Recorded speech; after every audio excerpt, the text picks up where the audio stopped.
Muy buenos días. Miércoles de 9 a 10 horas comenzamos Prohibido Olvidar por FM Graffiti 87.9. En los comentarios Pablo Aceto y quien te habla Gloria Álvarez. Vamos a saludar a Pablo Aceto. ¿Qué tal, Pablo? Muy buenas tardes, muy buenos días, Muy buenos porque días. estamos saliendo a la mañana, si bien el programa lo grabamos la noche anterior, estamos acá en Graffiti acompañándolos en esta, digamos, media mañana. Sí, exactamente. Bueno, mira, Pablo, mientras preparamos la columna de Alberto Cortés, vamos a contar que la columna de Alberto Cortés se llama Las elecciones en Turquía y su contexto. Las noticias que vamos a comentar hoy: alarmante crecimiento de la pobreza infantil en Mar del Plata. Y en cuanto al sector frutihortícola, por la falta de dólares no se pueden importar semillas. La columna de Pablo Aceto se llama Sismos inducidos. Muy bien, ¿tenemos preparada la columna de Cortés, Pablo?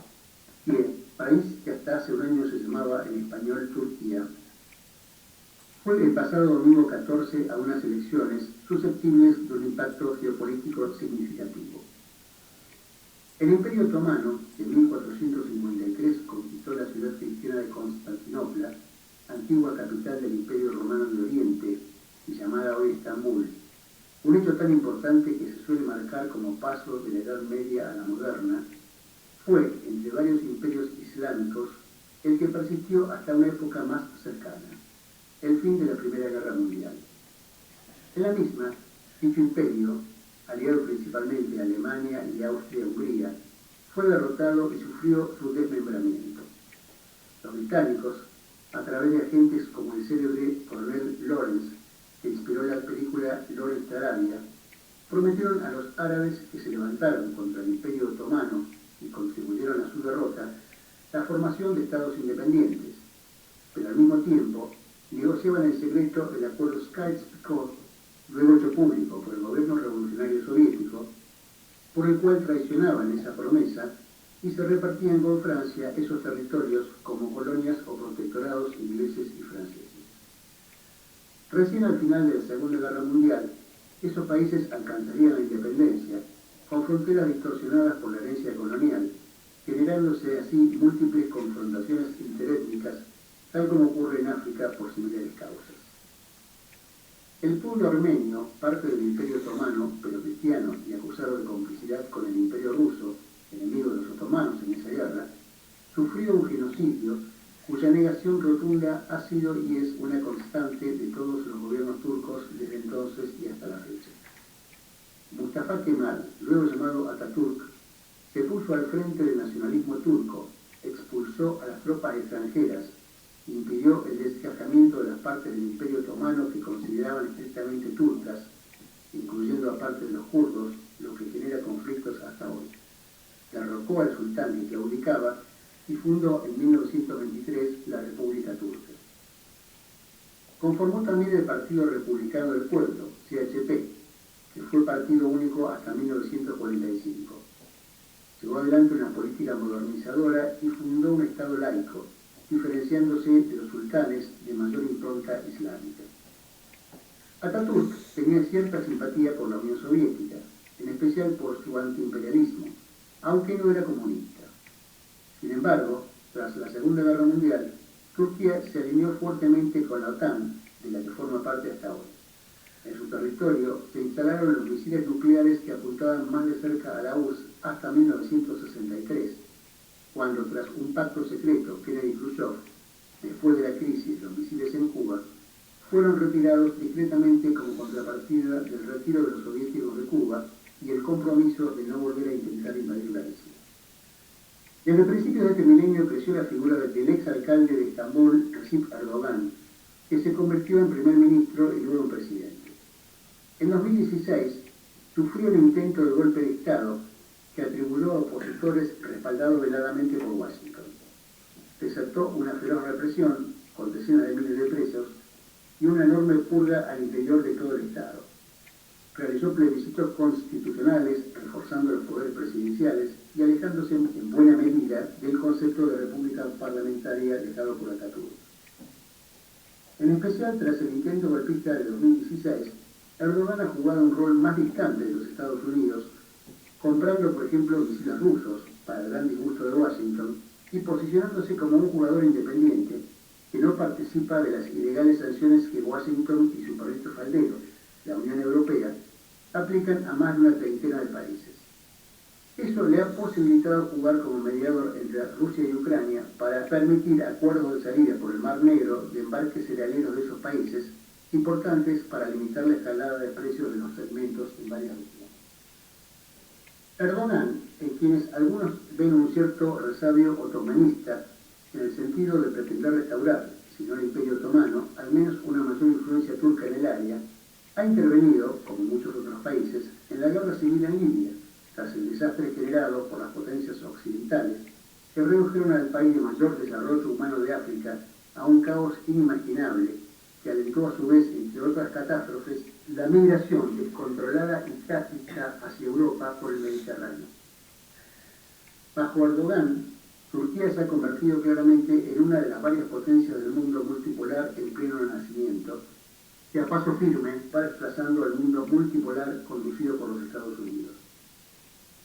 Aunque el gigantesco y muy aceitado aparato propagandístico de esta superpotencia se ocupa de ocultarlo, mientras que Adolfo Hitler, aún en su momento de mayor megalomanía, solo aspiró a controlar Europa y respetaba Asia para los japoneses, se metió en África solo para intentar rescatar a Mussolini del papelón, y en sus orígenes hasta había soñado con llegar a acuerdos con las derechas inglesas y norteamericanas.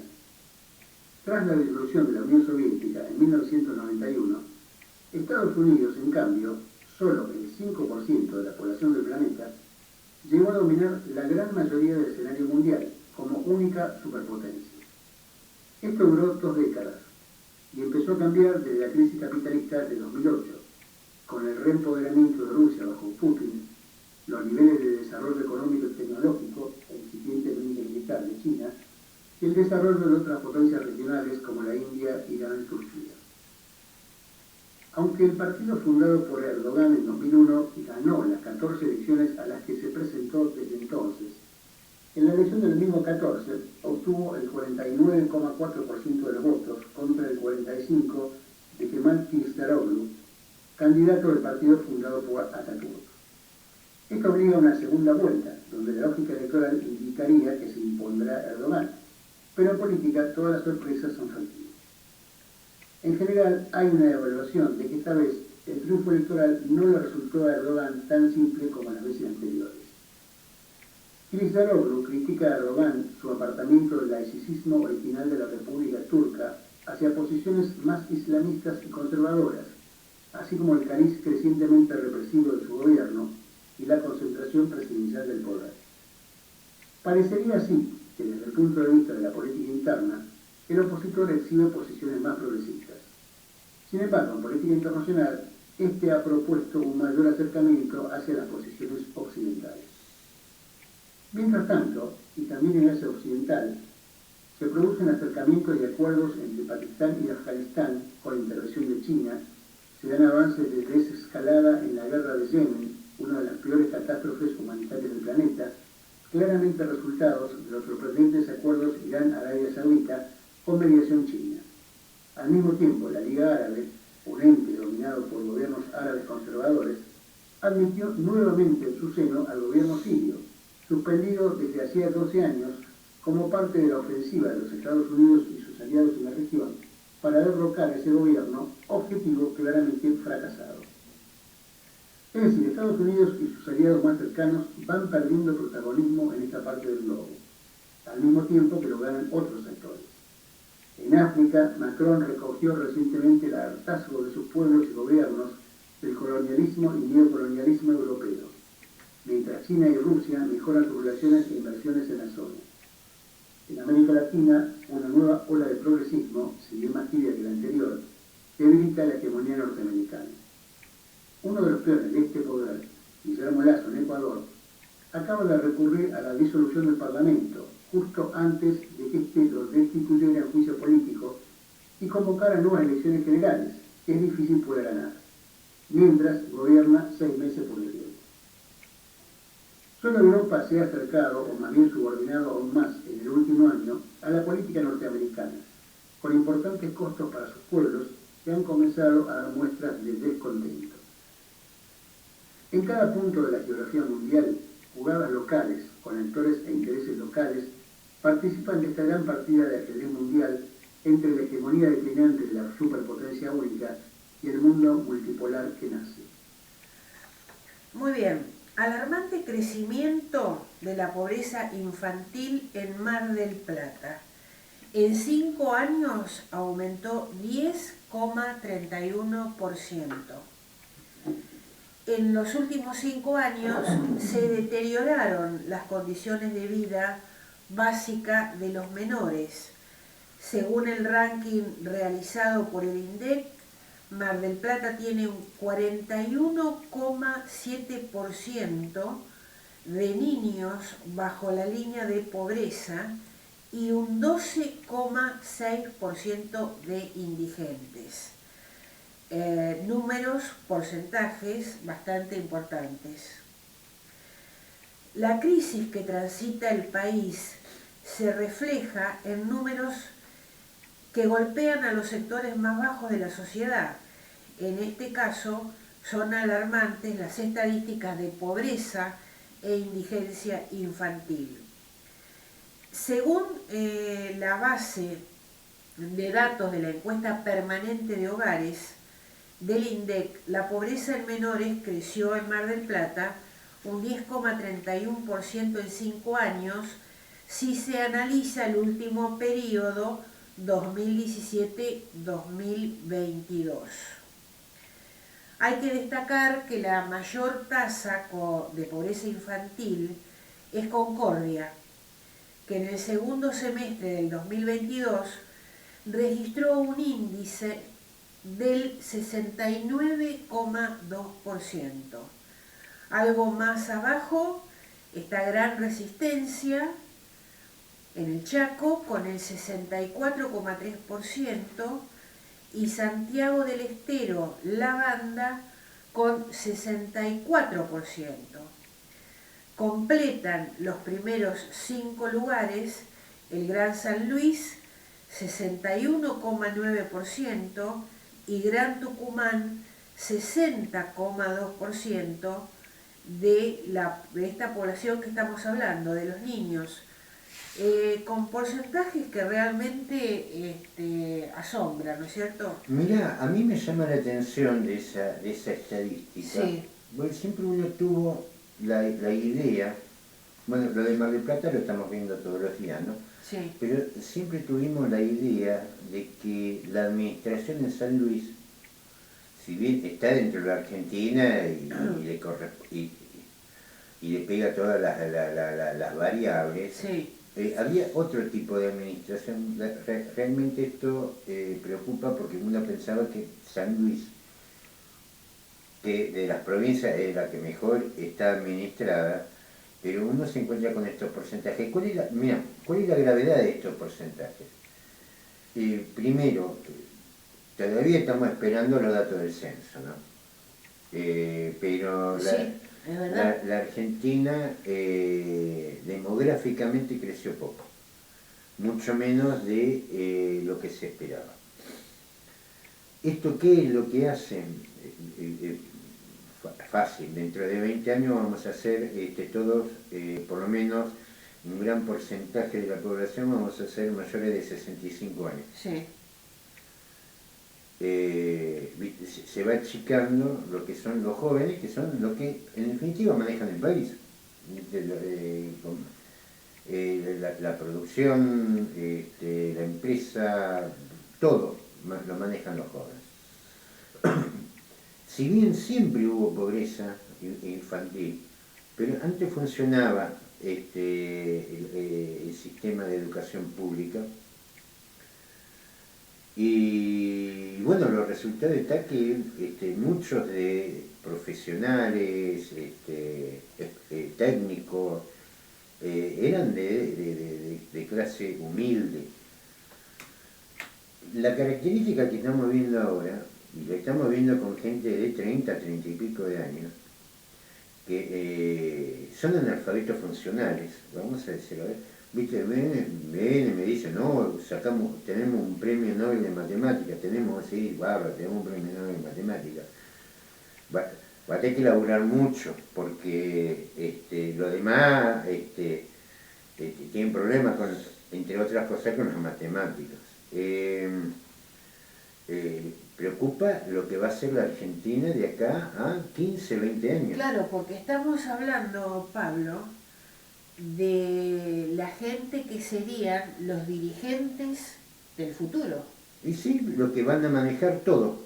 A ver, desde la pala hasta las grandes empresas. Y bueno, no estamos viendo o lo que, mejor dicho, lo que estamos viendo es un futuro muy comprometido. Yo siempre digo esto, que un poco me sorprendió. Estaba viendo en un supermercado chino. Sí. Estaba el hijo del chino, el chinito, digamos. Sí. Muchacho, yo le calculo 18, 19 años. Estaba en una de las cajas, estaba actualizando, calculo los programas, como hacen los programadores, Sí, cargando algoritmos, eso. Es decir, ese muchacho de 18 años, sí. chino él, porque por lo común todos esos programas se manejan en inglés. Estaba en un país que hablaba castellano y por supuesto hablaba chino, así que ya, por empezar ya sabía 3 idiomas. Claro. Aparte de la matemática, aparte de él se encargaba de cualquiera de nosotros, llama al técnico o lleva a la casa de computación, ¿no? Los tipos, ellos solos se ponen a hacer ese laburo. Esto, ¿qué es lo que te deja como expectativa?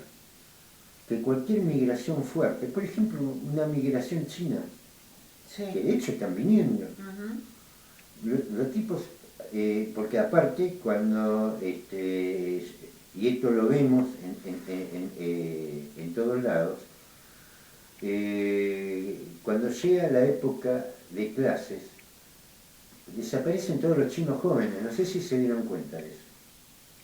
Se vuelven todos a China a las universidades y después vuelven, que terminan el ciclo.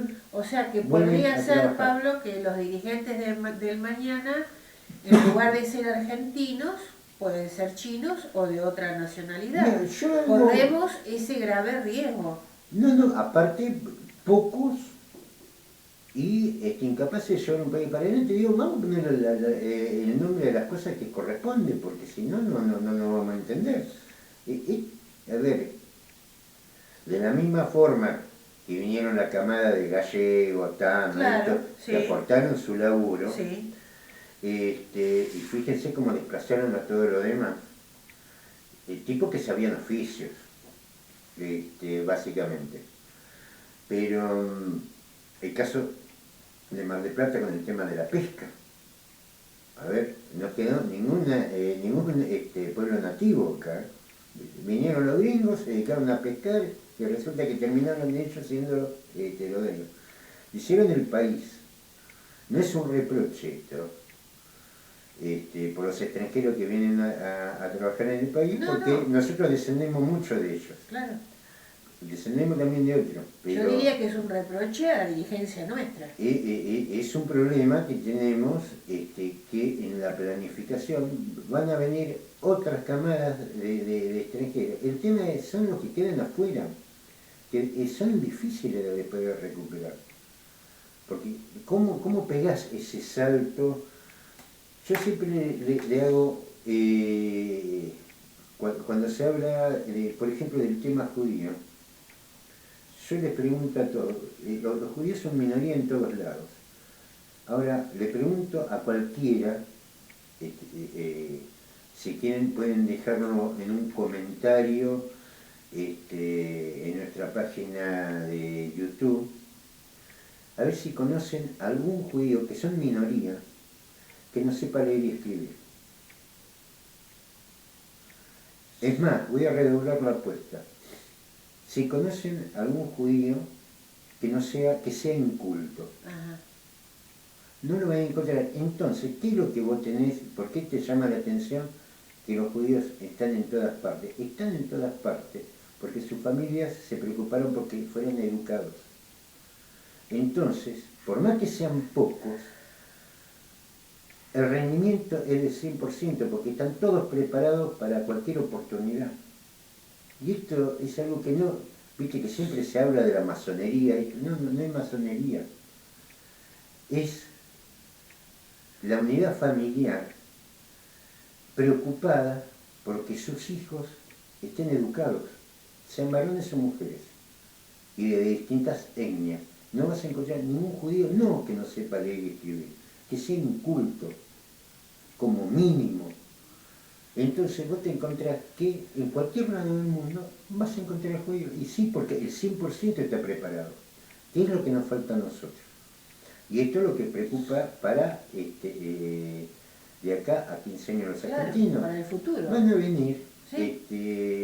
migraciones con título universitario bajo el brazo. Exactamente. No van a venir con la regla y el nivel como vinieron, no, estos van a venir todos con título universitario, van a saber cómo manejarse en los nuevos tiempos y vos vas a tener una población nativa completamente relegada. Yo veo distintas iniciativas que están muy buenas, que el campo, que esto, que el otro. Ahora, muchachos, cuando viene la planadora, viene la planadora. El mundo se define de esa manera. Son, como decía Darwin, son los países, los que mejor se adaptan son los que triunfan. Y la verdad que no hay formación como para adaptarse a ninguna problemática. Bueno, analizando los datos del INDEC, se encuentra que hay 26 conglomerados urbanos con una tasa de pobreza infantil superior al 50%.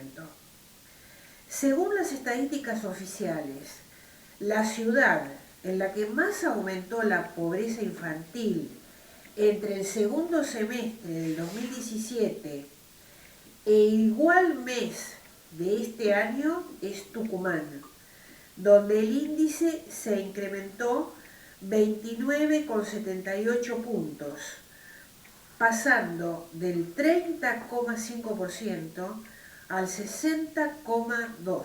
Una brutalidad. Ya los números anteriores eran bravísimos. Esto es una barbaridad. Del 30, vamos a ponerle. Del 30% de chicos pobres al 60%. Ya el 30 es un desastre. Claro. Ya el 60 ya rompió todos los moldes. En los últimos años, miles de chicos cayeron bajo la línea de pobreza, pero muchos de ellos alcanzaron una situación crítica y quedaron en condición de indigencia. Esto es, no cubren la cuota alimentaria diaria mínima. Mar del Plata ocupa el 10º lugar de este triste ranking con 12,6% después de Palpalá, Jujuy, con un 12,8%. Es importante mencionar que la ciudad de Formosa posee el mayor número de indigencia infantil con el 23,2%. Bueno, son números realmente que asustan. Y vos decís Mar del Plata. Mar del Plata no puede tener esos números de pobreza e indigencia porque es una ciudad que tiene recursos. A ver, si vos me hablas de Formosa, Por ahí lo puedo entender. Formosa se ha dedicado a la minería a cielo abierto, digamos, Sí. hubo recursos, Sí, pero el tema de los recursos, ¿a dónde van? claro. Bueno, eso es lo que explicás vos siempre, Pablo. Los recursos no quedan en el país, Eso es, se van para otro lado. a ver, cuando hablamos eh,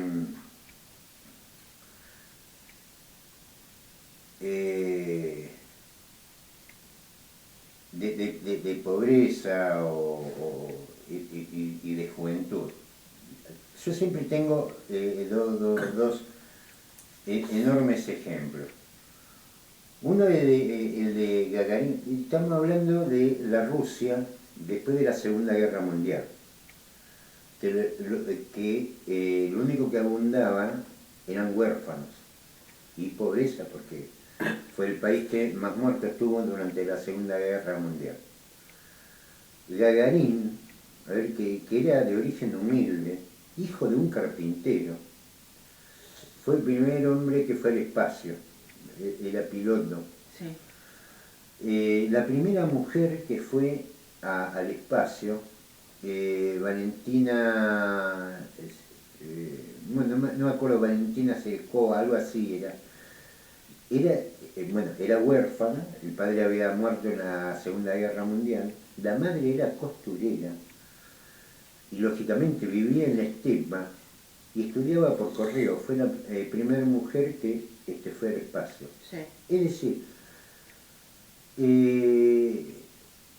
una cosa es la condición humilde y otra cosa es la pobreza y la miseria al abandono. Es decir, a ver, todos cuando fuimos chicos éramos de familias humildes, nadie, pero íbamos al colegio, Claro. en el colegio se estudiaba, se aprendía, y es lo que vos hoy no estás viendo, es decir, más que la preocupación de la pobreza, no de la situación humilde, yo hablo de la pobreza como abandono y con un discurso de una educación pública, si bien es universal y gratuita, pero poco tiene de educación, no está cumpliendo su rol. Y esto lo vemos todos los días. Y no me digan, y esto no es estar en contra de la educación pública. Ahora, la educación pública tiene que funcionar. Porque acá, viste, no dicen, oh, no, estás contra el Estado, estás contra la educación pública. No, estoy a favor de que funcione. Porque que esté la educación pública y no funcione, no me sirve. Porque el Estado no necesariamente está en relación con o a favor de las medidas populares. Son sus acciones las que la ponen a favor de las necesidades populares o no. Y la verdad que las acciones, muy lejos de lo que el discurso indica, está muy lejos de lo que son estar a favor de la gente. Muy bien. Vamos a pasar a otro tema. Preocupación en el sector fruti-hortícola. Por la falta de dólares no pueden importar semillas. La crisis se agrava no solo por la problemática para importar insumos, sino también por la sequía más importante de los últimos años. Si no hay semillas, la situación es crítica, dijo Ricardo Belimirovich, titular de la Asociación de Productores. En los últimos meses la situación en el cordón frutihortícola de General Pueyrredón se agrava debido a las dificultades para importar insumos, la disminución de capital que generó la sequía más importante de los últimos tiempos y la falta de herramientas financieras. Ante esta situación, los productores solicitan al gobierno poder comprar semillas para la próxima siembra. Ricardo Belimirovich, presidente de la asociación, dijo que venimos de una sequía que hizo perder mucho capital, pero lo que más nos complica es que está trabada la importación de semillas. No tenemos los insumos para la siembra del próximo verano. Este tipo de insumos se comercializan en dólares, lo que dificulta aún más el acceso a los productores de Mar del Plata y la zona, teniendo en cuenta las limitaciones económicas y financieras. Y continuó diciendo Belimirovich, hace poco el ministro Massa dijo que iban a liberar el ingreso de verduras y frutas del exterior. Esto es algo que nunca sucedió. Es preferible que traigan la semilla y produzcamos nosotros. Hay que planificar y hoy no tenemos esa posibilidad. También el dirigente dijo que no hay interés para atender al sector. No hemos tenido el apoyo de nadie para encontrar una solución.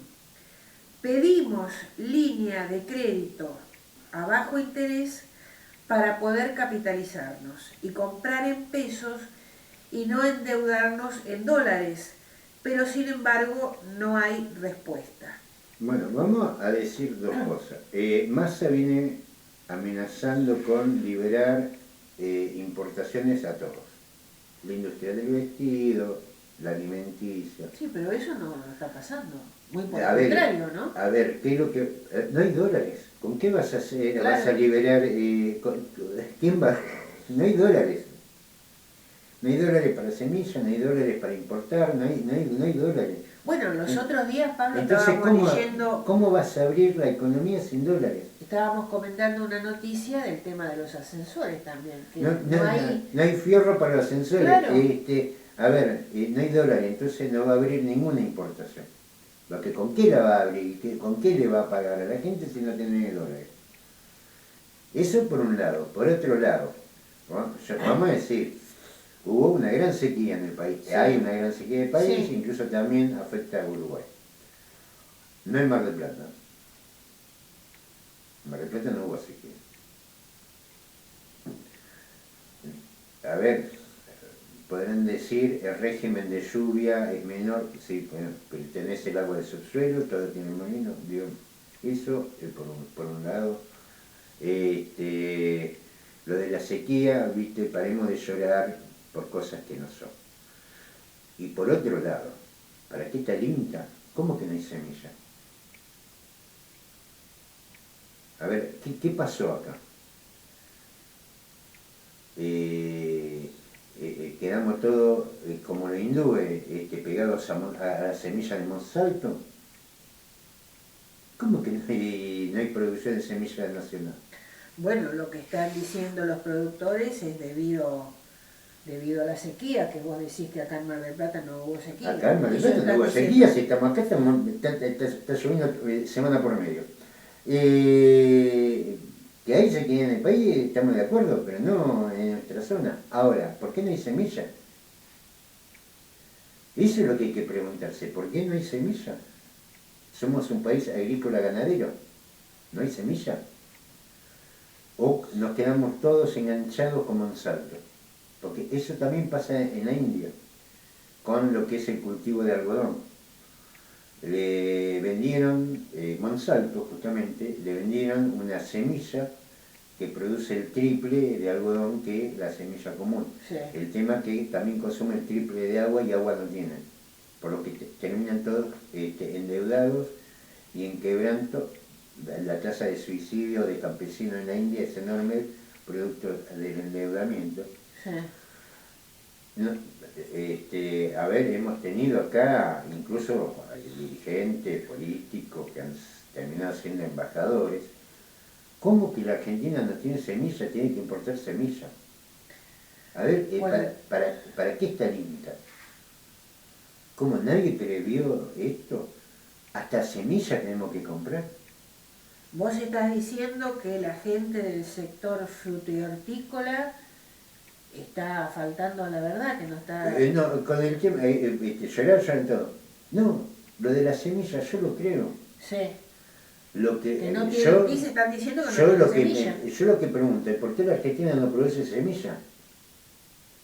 ¿Para qué tenemos el INTA? ¿Para qué? ¿Cómo que no tenemos semilla? Acá alguien tiene que dar una respuesta. ¿Cómo que no hay semilla? ¿Cómo que tienen que importar semilla? ¿A quién le tiene que comprar la semilla? Esto, lo de los agroquímicos también. Bueno, si bien uno de los productores de agroquímicos es YPF Agro, productor de glifosato, que está tan cuestionado, pero a ver, no producimos nada entonces. Entonces acá, este es el problema que tenemos de divisa, que no producimos nada y extranjerizamos la economía, porque en la agricultura depender de, por ejemplo, Monsanto, es extranjerizar la economía. Como un país agrícola, Sí. ganadero, Sí. agrícola, tiene que depender de las semillas que le vendan de afuera. Porque para eso se fundó el INTA, para generar esas políticas. Ahora, ¿cómo? La lechuga la tenemos que importar para sembrarla. ¿Dónde se ha visto eso? Cuando están todos hablando sobre la emisión monetaria, que van a volar el Banco Central, que van a licuar no sé qué otra cosa. Este es el problema argentino. Mirá, nosotros hablando sobre la industria petrolera, esto, lo otro, resulta que en un país agrícola, Y en una zona frutícola importante como es General Pueyrredón. debe ser todo el país, igual debe pasar lo mismo con el trigo, debe pasar lo mismo con la soja. Importamos la semilla, no somos productores de nuestra propia semilla. Digamos, alguien se tiene que ser responsable de esto. Uno primero va al INTA, porque a ver, que dé una respuesta de cómo es que llegamos a depender de la divisa para comprar lo que nosotros somos, un país agrícola. Bueno, esto es lo que explica la pobreza de la niñez, los bajos sueldos de los jubilados, son estas las cosas. Porque un país agrícola que dependa de la semilla que te vende Monsanto, esto también es complicidad del INTA, que lo ha permitido, y de sus funcionarios. De este gobierno, del anterior, del medio y el del más allá, porque esto no se debe haber producido de un día para el otro. Dependemos de la importación de semillas. A ver, no fabricamos broche de la ropa, no hacemos semillas, no somos capaces de fabricar un fierro para que sostenga un ascensor. Este es el problema que tenemos. Entonces, digamos, nosotros nos dedicamos a comprar el laburo de afuera. Ya llega un momento que no tenés divisa para comprar. Muy bien, Pablo. Vamos, si te parece, pasamos a tu columna, que se llama Sismos Inducidos. Explícanos. Muy bien. Primero vamos a... Hay distintos informes. Hay un instituto que se abrió en relación con este concepto, que son los sismos inducidos. Estos sismos tienen tres orígenes principales. Uno es la intervención militar, otro es la megaminería y otro es el fracking. Cuando allá hace 20 años empezaron con el fracking en Estados Unidos, en lo que fue la formación Marcellus y en Canadá, ya esto se empezó a ver en función de que no se sabía muy bien cómo iba a reaccionar el fracking. Nosotros hicimos un programa que, dicho sea de paso, todavía tiene el récord sobre los terremotos en Vaca Muerta, que fue en el año 19, que hubo, creo que fue 19 de abril, algo así, no me acuerdo muy bien, que en un día hubo 30 terremotos. Si bien no volvimos a tocar el tema, los terremotos continuaron. Hubo hundimiento, vuelvo a Marcellus, vuelvo a Norteamérica y Canadá, porque originalmente se pensaba que cada pozo de fracking iba a producir por lo menos durante 80 años. Se encontraron que los pozos de fracking producen un año nada más. ¿Qué es lo que produce, qué es lo que hace el fracking? Vamos a hacerlo en forma resumida. Está la piedra madre, donde se localiza entre la porosidad de la roca, las partículas de gas y de petróleo, que naturalmente, producto de las fracturas naturales, movimientos de placa tectónica, terremotos, distintos desplazamientos de los continentes, que eso se libera, digamos, es un fracking natural, eso se libera, como esta presión sube y encuentra una capa impermeable, que es lo que conocemos como yacimiento. El petróleo convencional sale de ese yacimiento. Eso cada vez es más difícil ubicar, a pesar que la Argentina tiene todavía, que yo hablando con periodistas nacionales, dirigentes nacionales, le digo, ¿no les llama la atención que teniendo petróleo convencional en la Argentina se explota el fracking?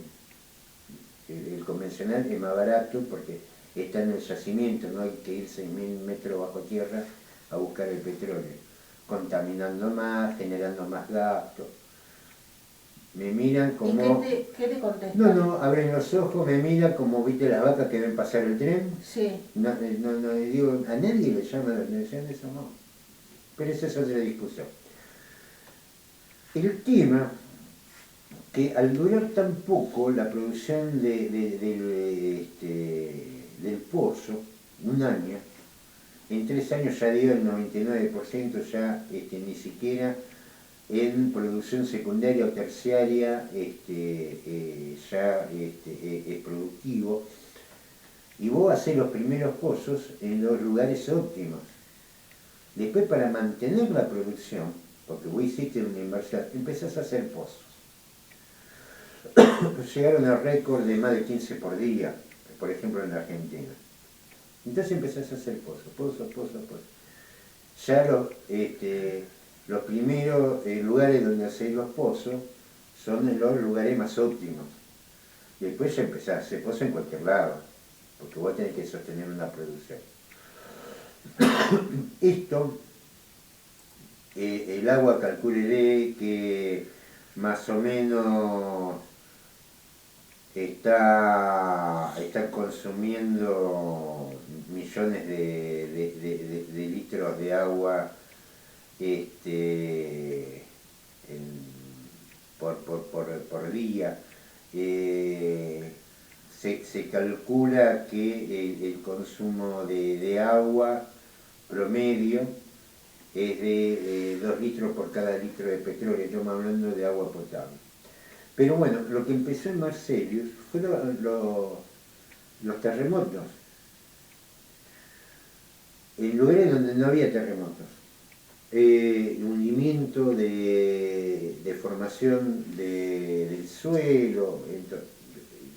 Entraron, incluso están los documentales, aparte esos desmoronamientos, esas perforaciones, hacía que se contaminen las napas de agua, no solamente de petróleo, sino también de gas metano, y la gente abría la canilla, ponía un encendedor y salía fuego con el agua. Están todavía los documentales esos. En el 2014, bueno, Cristina hace los acuerdos secretos con Chevron, inaugurando acá Vaca Muerta. Desde ese momento empezaron a darse temblores en la región donde está ubicado el principal yacimiento o los originales de Vaca Muerta. Sausal Bonito se llama la localidad, que está a 120 kilómetros de la capital. Estamos hablando de un suelo, si bien tenía antecedentes de terremoto, estamos hablando cerca de la cordillera, empezó a temblar fuerte a partir de la producción de fracking, que al igual... Hay población en esa zona. No, por supuesto. Que al igual que sucedió en Estados Unidos, el promedio de producción de cada pozo de petróleo de fracking es de un año, y algunos hasta de menos. Entonces, ¿qué es lo que empiezas a hacer? Empiezas a perforar para mantener un nivel de producción. Ustedes me dirán por qué hacen esto cuando el Golfo de San Jorge tiene petróleo convencional. Eso lo vamos a discutir en otro momento. Mira, acá lo tengo en las anotaciones. El 23 de enero del 19 fue el récord, con 30 temblores en un solo día, con temblores que en ese momento no se había informado en la Argentina. La información surge, la queja de la gente no era tomada por ningún medio de difusión, Claro. y lo termina difundiendo el instituto que se encarga sobre la medición de terremotos en Chile. Lo habían medido en Chile, Claro. que mandaron el alerta. Estamos hablando de terremotos de magnitud del 4,9 en la escala de Richter. A partir de ahí ya no se pudo tapar más el tema, y empezó todo lo que fue la difusión de esta situación. Lo que hicieron el Instituto de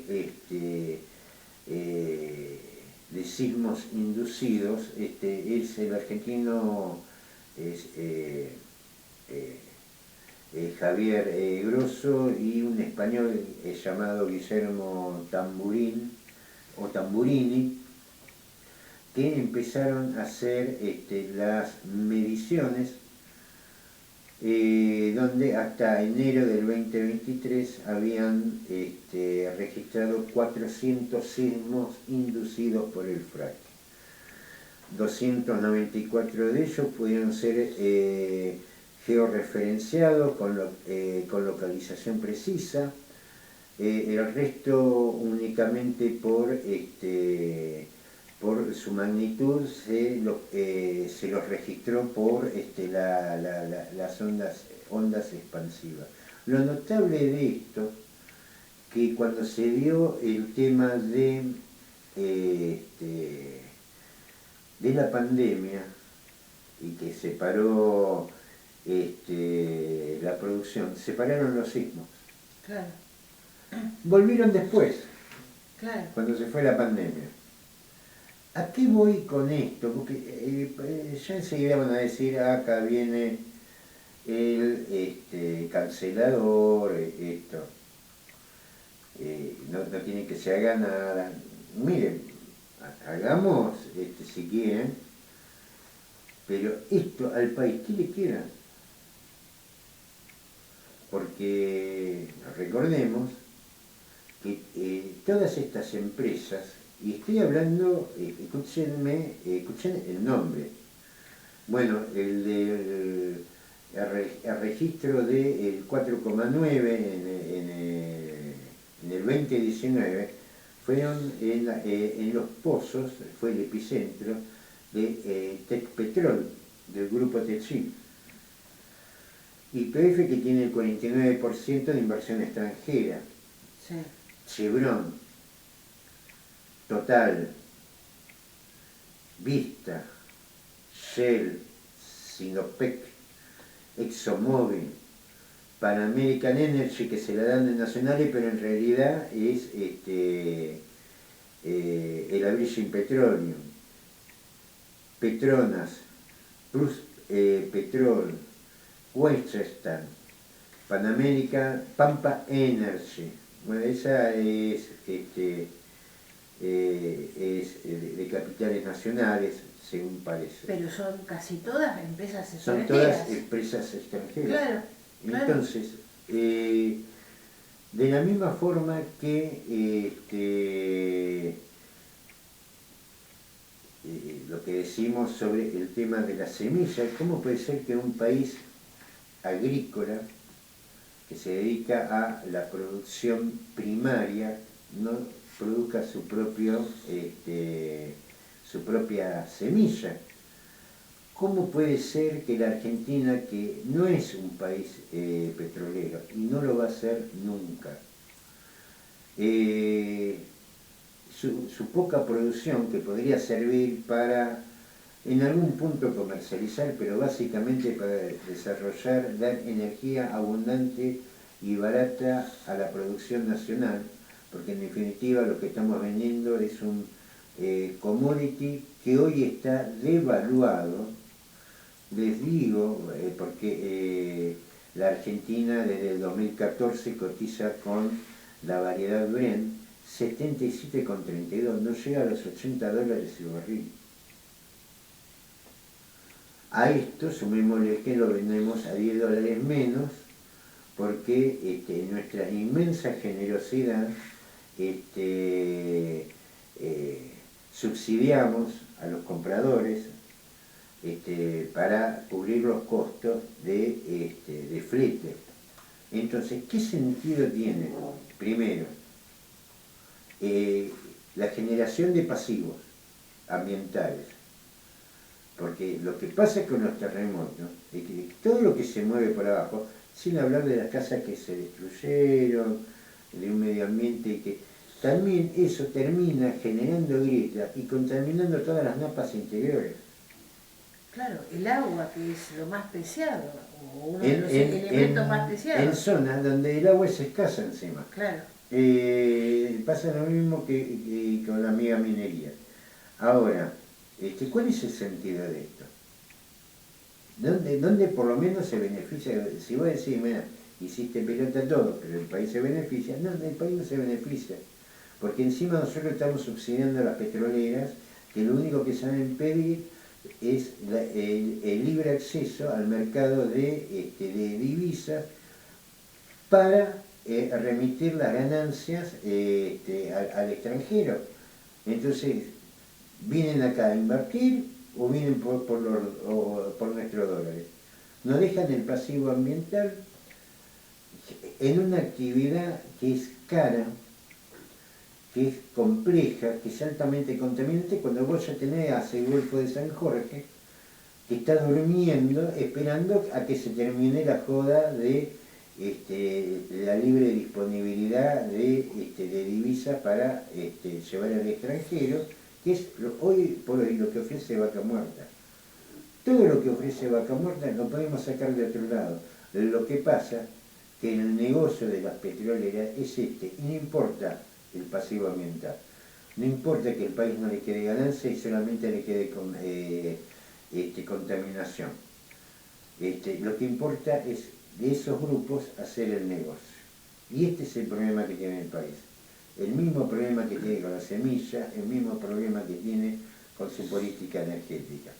Que en este modelo menemista, que todavía sigue en marcha, lo único que genera es los ámbitos de corrupción para que siga fugando los capitales del país.